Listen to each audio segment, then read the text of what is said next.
Sandy Says Read, and welcome to the channel. Today we are going to do a review and discussion of an indie book. This is part of my new feature here at the channel, the Indie Book Spotlight, and we're going to do this in time for Valentine's Day with a romance book. This is Spring Forward, Fall Back in Love by Carol Preflattish. Now, let me read the back cover for you. The last person Grace Taylor wanted to see was her old boyfriend, Andy Granger, but that's exactly who was standing in front of her on the porch of the ranch. To make matters worse, he was her trail guide. When an unexpected spring storm strands them in a secluded mountain cabin, memories and old feelings emerge. Can Grace keep the secret she'd kept for 8 years, while at the same time keep Andy at a distance? Ta-da! All right, let me give you the specs. Can I show you this without a glare on it? I swear, the glare is just horrible, right? All right, I've got extra lights going on today, so the glare is difficult to figure out. All right, let's see, copyright was 2013, so it's been a hot minute since this one was released. The cover artist is Dawn Dominique. This is 85 pages. It's written in third-person point of view, past tense. Yay, that made me very happy. Our main character is Grace Taylor.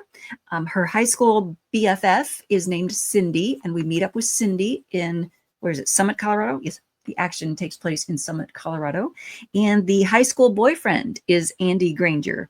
The story, basically, I don't want to give away like too much of it, because if you want to pick this up for Valentine's Day reading, it's a very quick, easy read. It will take you no time at all to get through. So I don't want to give away everything. I don't want to give away the plot twist, the surprise, okay? I don't want to give everything away, because if you choose to read this, I want you to be as surprised as I was, okay? All right. Okay, so her high school BFF is Cindy. Cindy works in the town of Summit, Colorado. And Grace goes to Summit, Colorado, where she used to live. This is where she grew up. And she's gone back there because she wants to brush up on her trail riding skills. Okay, she wants to get back on a horse again, brush up on her trail riding skills a week ahead of a ranch excursion, you might say, that her company is going to be doing. All the folks in her company are going to be coming to this ranch in Summit, Colorado.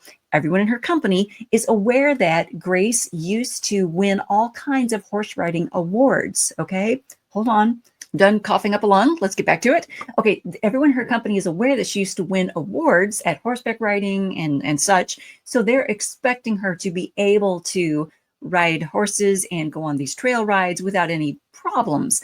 Well, Grace is going to have some problems, because about 8 years ago, she was in an accident. A horse that she was riding stepped in a gopher hole, tripped, fell, broke a leg, and had to be put down. Okay, so she has some trauma around horse riding. She hasn't been on a horse in about 8 years. Okay, so it's an issue. It's a problem. So she wants to get over that.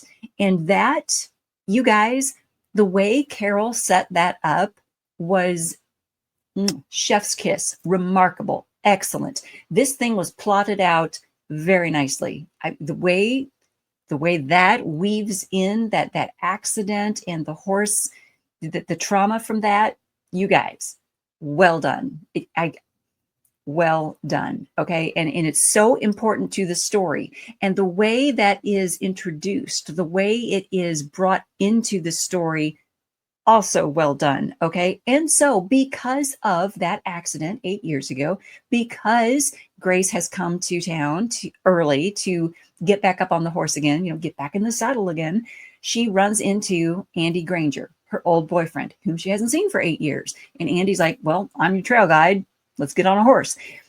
And she doesn't want to get on a horse and go, out on the trail with Andy because baggage, right? Oh my gosh. We were boyfriend, girlfriend a long time ago, haven't seen you in 8 years. So that is well done. Now, one thing I want to not complain about, but warn about is the pacing of the book. It is very fast paced. Okay. And I mean that in that you don't have time to get bored. You don't get bored when you're reading through the story, but the different scenes are all very, very quick.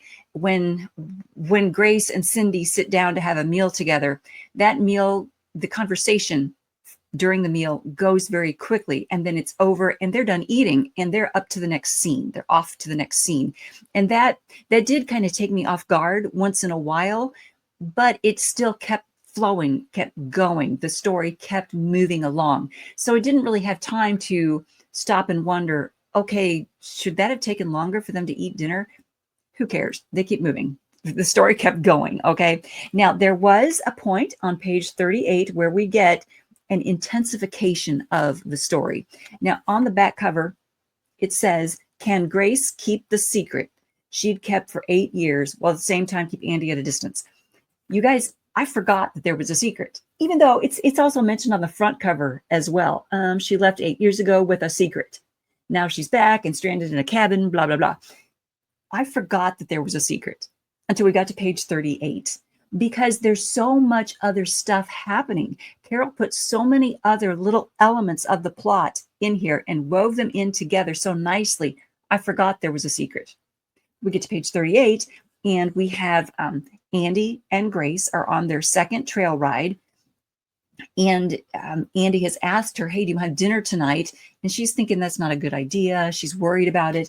She says she knew she'd probably made him angry, but spending the evening with Andy, even just for a dinner, would bring back too many memories that she would like to forget. If she could get through one more day with him, she wouldn't have to see him again and wouldn't have to worry about him finding out her secret. And I put in the margins, wait, there was a secret? Yeah, there's a secret. And she doesn't want him to know. And that's where the plot just started to intensify for me. And I thought that was nice. There was like this hint of, okay, she wants to get out of Dodge. She wants to get out of town. She wants to finish, the next day's trail ride lesson and then pack up and go back home to her corporate life and then get the next week's corporate event over with. She just wants to get done with this and get out of there and never see Andy again after tomorrow's trail ride. Okay. I'm going to leave it at that. I think I'm going to leave it at that. You guys, I'm going to leave it at that, so that everything else, if you would like to read this, everything else will be a surprise. I have to tell you, I was so pleased with the plotting that Carol did for this book. It's obvious that she plotted this stuff out, because the way the secret interwove in there, the way things wove in there was just fantastic.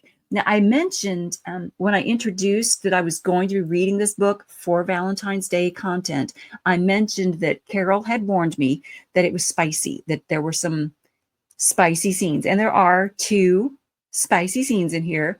Andy and Grace are, when they were in high school, they used to fool around. They would go up on the trail and fool around. Okay. And so here in this book, they fool around a couple times.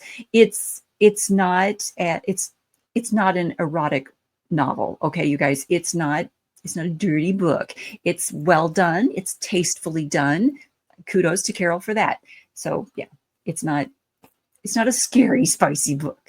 All right, there you go. I think, is that all the notes I had for you guys? Yeah, I can recommend, if you guys are okay with that fast pace through some of the scenes, I can highly recommend it. Thumbs up for a nice holiday read without the glare. There you go. Thumbs up for a nice holiday, Valentine's holiday. Yeah, read. You guys, thanks for sitting through that chaos and mayhem. Thank you so much for tuning in.